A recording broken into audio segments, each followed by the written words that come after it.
cost of living is so much. So you can imagine someone without a job, someone who is homeless, the sort of difficulty that they go through. You know, it pained my heart when I came here this morning and I saw what the two gentlemen have to be eating. They have to be eating. They told me that they were cooking chicken skin. You and your brother? Yeah. Oh no, come over here for 6 years now. Mm-hmm. And live over here for 6 years. 6, 7 years. 7 years. Nobody no come say nothing to you? No. Nobody from the government? No, sir. Nobody at all? No. Right. How you get food? Work it. Work money and buy. Who you work for? Shop woman, I shop up. So. So you do little chores here and there? Huh? You do little things here and there for people so you Yeah, can make some yeah, money yes, to yes, buy yeah. food. Okay, Yeah. all right, that makes sense.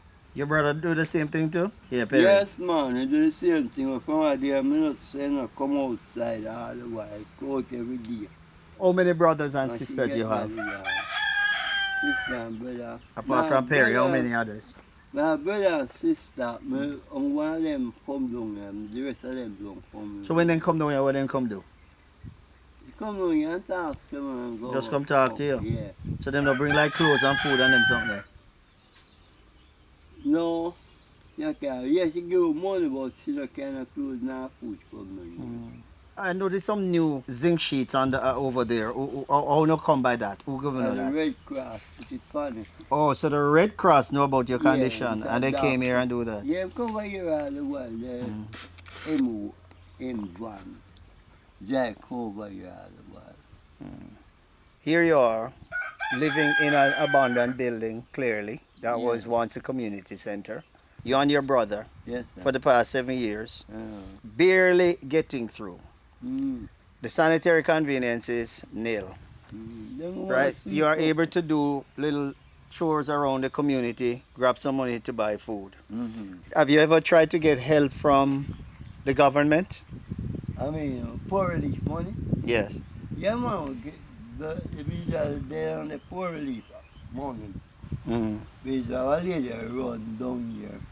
They live up on the life post. You up past where the riverbed. And she come and visit you? You come over here, come talk to the man that was in here, bigger than me. He just live in this room here.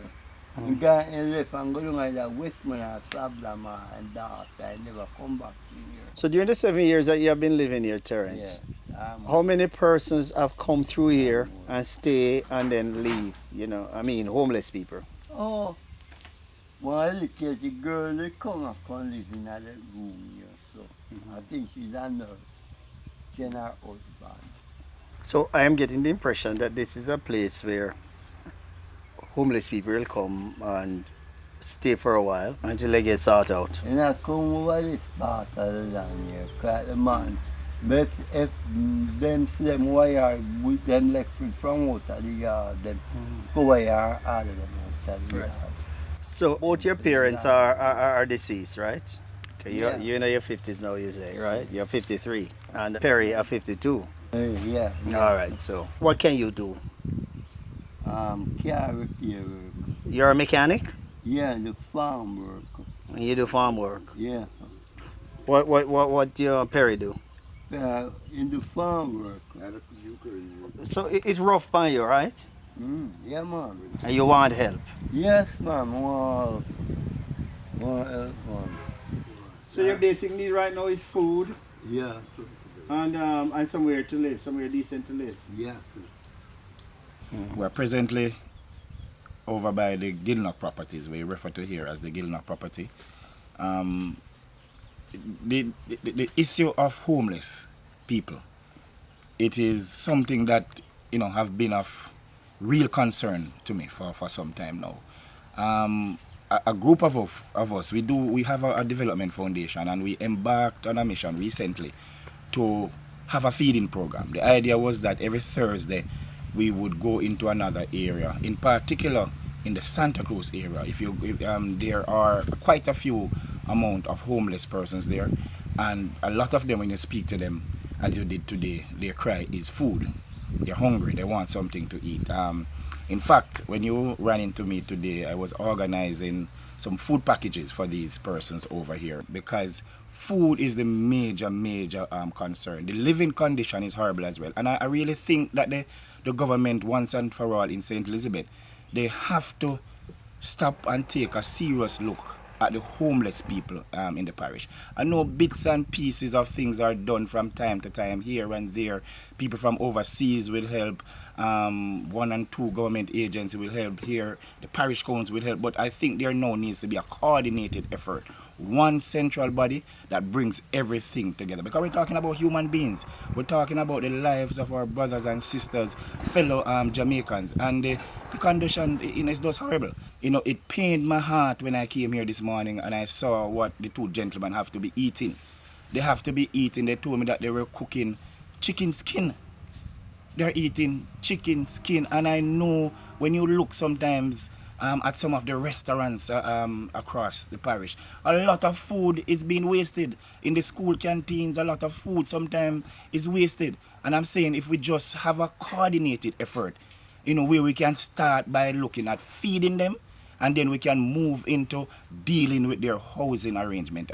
The development foundation that we have formed in St. Elizabeth, we will undertake some of those work. The committee was recently formed December last year, and we have started the work. The other day we were able to give out a wheelchair over in Brighton to a young student, bright student.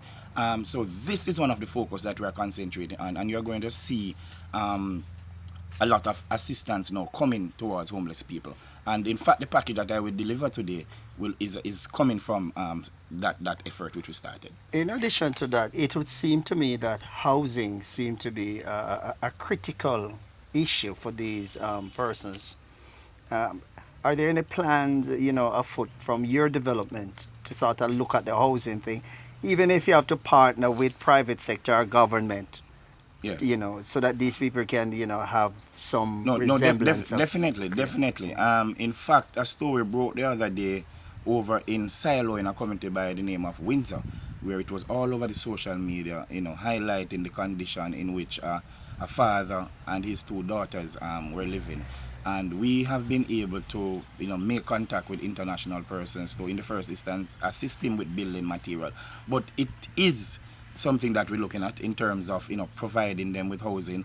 We know that we are just a small group of persons, we're just getting started. But I do believe that the government has a lot of programs that are underutilized. I know for a fact, for example, within the Ministry of Housing, there is the social housing program where persons can write to the ministry and they can get assistance with building material. But what is lacking is the coordination, the representation being made for these people. Because the truth of the matter is that these persons won't be able to write to the relevant authorities. So the coordination you speak about, first of all, you'd have to sort of determine the extent of the homelessness. Yes. So I would imagine that your organization too would also look at a census of the homeless, just to give you a background as to the extent of it. Yes, and we have started that. We have started in the town of Santa Cruz, as I indicated before. There's an infirmary on the back road of Santa Cruz that do take care of some of these homeless persons, but for whatever reasons, like you're seeing today, there are persons who are still on the street, still out there in dilapidated structures. So I know, for example, in the Braze River area, we are dealing with at least 6 persons on a weekly basis. Could be more, but we are dealing with at least 6 persons. A lot of persons, they walk past them. Some of people think that they are mentally ill. They think that if they approach them, they will hurt them. But as you saw here, the gentleman that you spoke to, very fluent, a mechanic, brilliant. And some of these persons, all they really need is a start. They just need some assistance. They're not mentally ill. Some of them are, but some of them are mentally challenged. But some of them just really need a new start. And that is what we're going to try to do. And in the meantime, which I know can be immediate, is the assistance from the government. It does need somebody to trigger that, and we'll be doing some of that.